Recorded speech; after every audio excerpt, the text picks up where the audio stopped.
ನಗರಸಭೆ ಎಲ್ಲ ಅಧ್ಯಕ್ಷರು ಸದಸ್ಯರ ಒಂದು ಅಭಿಪ್ರಾಯ ಪಡ್ಕೊಂಡು ಜನತೆ ಅಭಿಪ್ರಾಯ ಪಡ್ಕೊಂಡು ಯಾವ ಕೆಲಸ ಮಾಡಿದರೆ ಅನುಕೂಲ ಆಗುತ್ತೆ, ಸಾರ್ವಜನಿಕವಾಗಿ ಸಿಂಧನೂರು ಪಟ್ಟಣದ ಜನರಿಗೆ ಅನುಕೂಲ ಆಗ್ತಕ್ಕಂಥ ಕೆಲಸ ಮಾಡಬೇಕು ಎಂಬ ಒಂದು ಉದ್ದೇಶವನ್ನು ಇಟ್ಕೊಂಡು 25 ಕೋಟಿ ಅನುದಾನವನ್ನು ಪೂರ್ಣ ಅನುದಾನವನ್ನು ಈ ಕೆರೆಗೆ ಕೊಟ್ಬಿಟ್ಟು ನೀರೆಲ್ಲ ಚೆನ್ನಾಗಿ ಬಿಟ್ಟಿರೋಕ್ಕೋಸ್ಕರ ಈ ವರ್ಷ ಏನಾಗಿದೆ ಅಂತಂದ್ರೆ ಪ್ರತಿ ವರ್ಷಕ್ಕಿಂತ ಯೋಚನೆ ಮಾಡಿದ್ರೆ ಈ ವರ್ಷ ನೀರು ಡ್ಯಾಮ್ ಮಟ್ಟ ಕಮ್ಮಿ ಇರುವವರೆಗೇನೆ ನೀರ ನದಿಗೆಲ್ಲ ಬಿಡ್ತಾ ಇದ್ದಾರೆ. ತುಂಬಾ ಚೆನ್ನಾಗಿದೆ. ಪ್ರತಿ ವರ್ಷನೂ ನಾವು ಬಂದಿರ್ತೀವಿ ಫ್ಯಾಮಿಲಿ ಸಮೇತ, ಮಕ್ಕಳು ಮರಿ ಕರ್ಕೊಂಡು ಬಂದಿಲ್ಲೆಲ್ಲ ಎಂಜಾಯ್ ಮಾಡ್ತೀವಿ. ನೀರ ನೋಟ, ಈ ನೋಟ ನೋಡಕ್ಕಂತೂ 2 ಕಣ್ಣು ಸಾಲದು, ಅಷ್ಟು ಚೆನ್ನಾಗಿರುತ್ತೆ. ಸಂಜೆ ಹೊತ್ತು ಈವ್ನಿಂಗ್ ಲೈಟಿಂಗ್ಸ್ ತುಂಬಾ ಚೆನ್ನಾಗಿರುತ್ತೆ. ಆಮೇಲೆ ಇವತ್ತು 5 ಇಯರ್ಸ್ ಅಂತೂ ಪ್ರತಿ ವರ್ಷ ಬರ್ತಿದೀವಿ.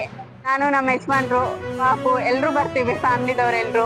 ಈ ವರ್ಷ ಒಂಚೂರು ಬೇಗನೆ ನೀರ್ ಬಿಟ್ಟಿದ್ದಾರೆ. ಮಳೆ ಚೆನ್ನಾಗ್ ಬಂದು ರೈತರಿಗೆಲ್ಲ ಚೆನ್ನಾಗ್ ಬೆಳೆ ಬರ್ಬೇಕು, ರೈತರಿಗೆ ಹೋಗ್ಬೇಕು ಇದು ನೀರು.